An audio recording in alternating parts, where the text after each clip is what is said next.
ఆయన ఏదో అడగాలనుకుంటున్నాడు.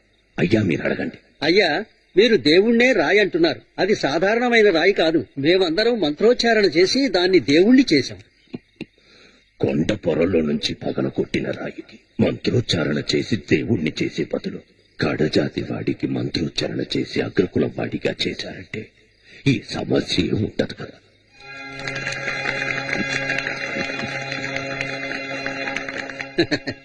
అది సరే, మీరు దేవుడే లేడంటున్నారు.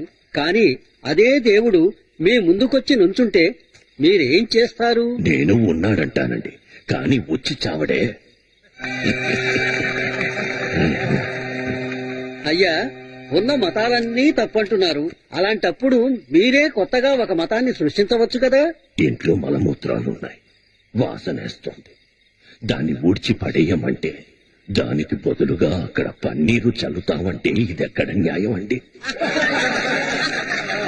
కొత్తగా మతాల్ని పెట్టాలని నేను అనడం లేదు.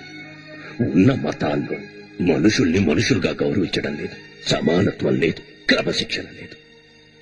క్రమశిక్షణలో మనిషి సమానత్వాన్ని బోధించే మతాన్ని గాని దేవుణ్ణి గాని నమ్మే వాళ్ల గురించి నాకు ఎటువంటి అభ్యంతరం లేదు. పెన్సిల్ విరిగిపోయిందా? అయ్యా, ఈ పెన్తో రాయండి.